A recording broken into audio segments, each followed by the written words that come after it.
नमस्कार। एक बार Joseph रडियर्ड Kipling ने, वो एक इंग्लिश जर्नलिस्ट थे, शॉर्ट स्टोरी राइटर थे, पोइट थे और नॉवेलिस्ट भी थे, और 1865 से 1936 तक वो रहे। उन्होंने अपनी विश्व प्रसिद्ध बुक द जंगल बुक लिखी 1894 में, और 1907 में उन्हें नोबेल प्राइज़ से नवाजा गया।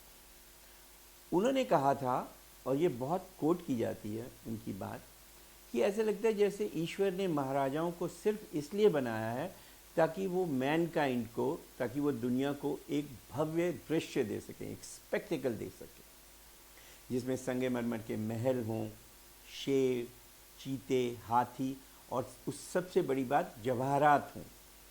लोक कथाओं में इन महाराजाओं के बेतहाशा खर्चे, सनक और वैभव के किस्से कौतूहल और उन्माद से सुने जाते हैं। हालांकि इन रिट्रोस्पेक्ट अगर हम मुड़ के देखें तो अब ये कहा जा सकता है कि भव्य स्पेक्टिकल की बात नहीं पता हमें, पर ये ज़रूर है कि ब्रिटिश राज के ये जो महारथी हैं, ये इस रूप में प्रकट होकर अपना मजाक ज़्यादा उड़वाते थे। They made a fool of themselves. Let me give an example. एक उदाहरण मुलाहिजा फरमाइएगा। पटियाला के महाराज का एक नेकलेस लॉयड इंश्योरेंस के पास $1 मिलियन के लिए इंश्योर्ड था। 1001 चमकते नीले सफ़ेद डायमंड्स उनकी ब्रेस्ट प्लेट में जड़े थे। 20वीं सदी के अंत तक उनकी रियासत में एक रिवाज था, साल में एक दिन वो अपनी रियासत के लोगों के लिए, अपनी प्रजा के सामने नंगे प्रकट होते थे। इस मौके पर लिबास के नाम पर उनके शरीर पर सिर्फ उनकी हीरो जड़ी ब्रेस्ट प्लेट होती थी।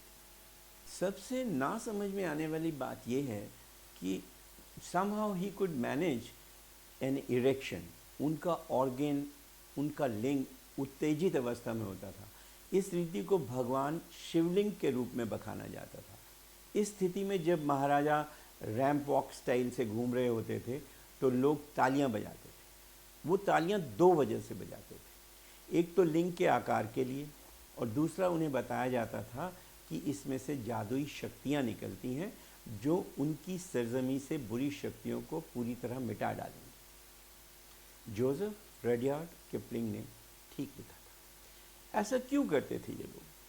क्योंकि इनके आकाओं ने, अंग्रेज़ों ने इन्हें जानबूझकर छूट दे रखी थी। जिन्होंने अंग्रेज़ों की अधीनता स्वीकार कर ली, या जो युद्ध में अपराजय दिखे, जिन्हें वो हरा नहीं सके, ऐसे सभी लोगों को अंग्रेज़ों ने अपने सिंहासन पर बैठे रहने की इजाज़त दे दी, इस शर्त पर कि इसके एवज वो उन्हें, यानी ब्रिटिशर्स को, अपना प्रमुख, अपना मालिक, अपना आका मानेंगे। जब तक वो अंग्रेज़ों को अपना मालिक मानते रहेंगे, अंग्रेज़ उन्हें अपने स्टेट में मनमानी करने की इजाज़त दे देंगे। उनके अपनी प्रजा और औरतों पर किए हुए बेइंतहा जुल्म और बेहूदगियों को भी वो इग्नोर करते रहेंगे, नकारते रहेंगे। पटियाला के 8वें महाराजा यादवेंद्र सिंह एक ऐसी सभा या असेंबली का संचालन करते थे, उसको प्रिसाइड करते थे, जो विश्व में अद्वितीय थी और अद्भुत थी। ये थी 565 महाराजा, नवाब, राजा और रूलर का जमावड़ा। इन सब लोगों ने इंडिया की ज़मीन के 1/3 हिस्से और उसकी 1/4 जनता पर 1947 की आज़ादी मिलने तक निरंकुश शासन किया। ये ज़मीन और जनता उनके दादा परदादा की जायदाद थी। यादवेंद्र सिंह इसी चैम्बर ऑफ इंडियन प्रिंसेस के चांसलर थे। ब्रिटिश इंडिया में 2 इंडिया थे। एक पर तो ये प्रिंस लोग राज करते थे, और दूसरी प्रशासित की जाती थी केंद्र से, दिल्ली स्थित अंग्रेज़ों की केंद्र सरकार द्वारा। आम जनता दोनों से ही पिसती थी, जैसे आज हो रहा है, वो भी सहती थी और कभी कभार विद्रोह भी करती थी। जुल्म हर राज्य में होते थे, चाहे केंद्र शासित हो, चाहे स्वायत्तता वाले।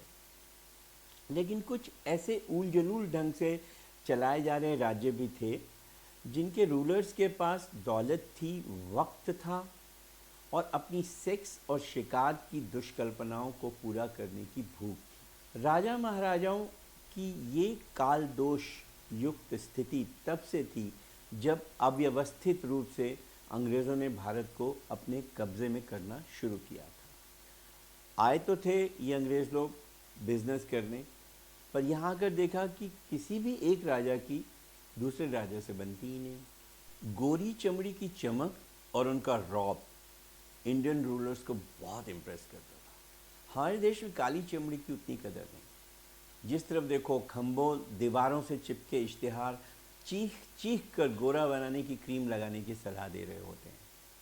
लड़की अगर गोरी हुई तो उसे वर अच्छा मिल जाएगा। ऐसा आज के मॉडर्न आउटलुक वाले लड़के, लड़कियां और उनके परिवार आज तक यही सोचते हैं। एक ही सांस में औरतों की आज़ादी, उनके समान अधिकार और उनकी प्रगति उनके टैलेंट के कारण होनी चाहिए, उनके रंग रूप के कारण नहीं।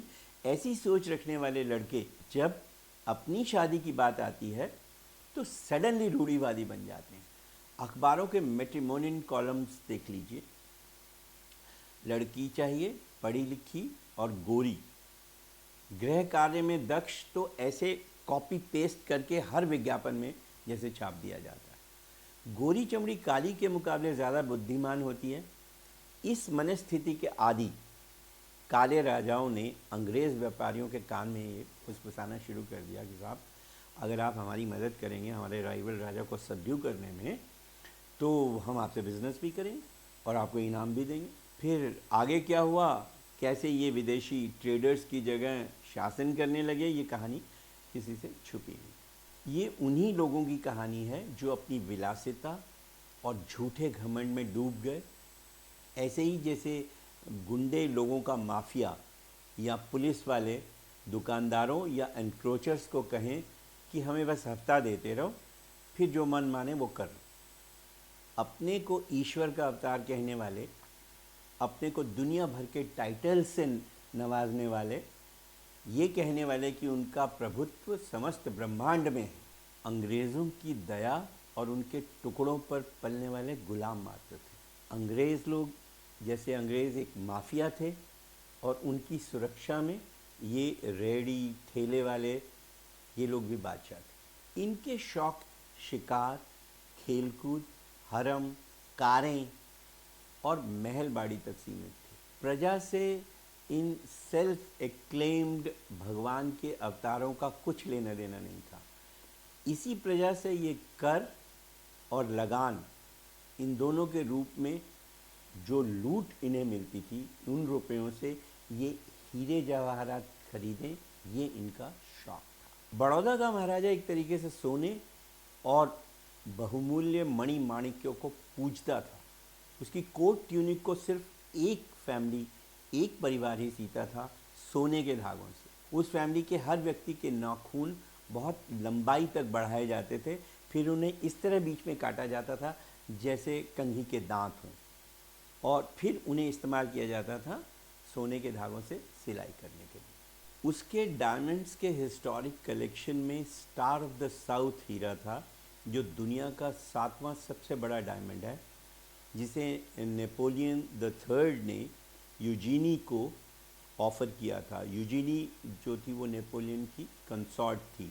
इस महाराजा की प्राउड कलेक्शन में एक टेपेस्ट्री थी जो प्योर मोतियों से बनी थी, जिस पर रूबी और एमराल्ड की डिज़ाइनिंग थी। उससे भी बढ़कर थी भरतपुर के महाराजा की आइवरी कलेक्शन।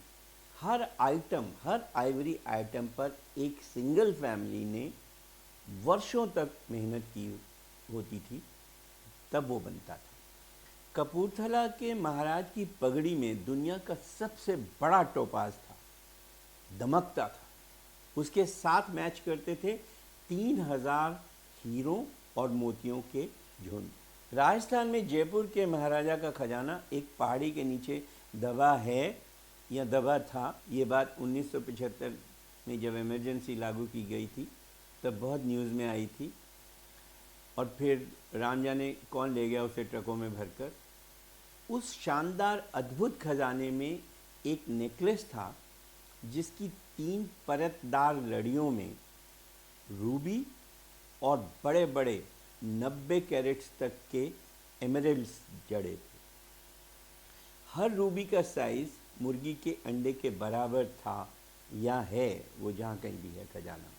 मैसूर के एक महाराजा को किसी चीनी संत ने बताया कि काम उत्तेजना के लिए सबसे बढ़िया दवाई हीरो को पीस कर बनाई जाती है। बस फिर क्या था, शाही महल की मिल में शाही हीरे पीसे जाने लगे, इतने ज़्यादा कि एक टाइम ऐसा आया, एक बार ये ऐसा लगा कि सारा शाही खजाना, सारे डायमंड्स इस दवाई की भेंट चढ़ जाएंगे। जिन नर्तकियों, डांसिंग गर्ल्स, रक्कासाओं पर इसे आजमाया जाना था, उन्हें बहुमूल्य रूबी से सजे सूंड वाले हाथियों पर बिठलाकर सारे राज्य में घुमाया जाता था। हाथियों के कानों में हीरे जड़ी ईयररिंग्स डाली जाती थी। जनता 2 जून खाने के लिए तरसती रहती थी। जोसेफ रडियार्ड किपलिंग ने ठीक लिखा था। बड़ौदा के महाराजा का हाथी इन सब से कई कदम आगे था। उस एलिफेंट ने अपने मजबूत और तीखे दांतों की वजह से 20 लड़ाइयाँ जीती थी। ये लड़ाइयाँ अंग्रेज़ों के विरुद्ध किसी युद्ध क्षेत्र में नहीं लड़ी गईं। ये लड़ाइयाँ महाराजा के मनोरंजन, विनोद और विलास के लिए महलों के मैदानों में होती थी। इन लड़ाइयों में उसके उस बिग मॉन्स्टर हाथी ने अपने 20 प्रतिद्वंद्वी हाथियों के दांत खट्टे कर दिए थे और इसके इनाम स्वरूप उसका हौदा, उस हाथी का हौदा सोने का बनवाया गया था। उसकी जीन जो कसते हैं उसकी पीठ पर, उसकी शबरक, सैडल क्लॉथ, सब सोने के थे। पेंडेंट्स की तरह 10 सोने की चेन उसके कानों में लटकती थी, 10 इस कान में, 10 उस कान में, और इन 20 सोने की हर चेन $25,000 की थी, जो उसे उसकी हर जीत पर इनाम के रूप में दी गई थी। जोसेफ रडियार्ड किपलिंग ने ठीक लिखा था। नमस्कार।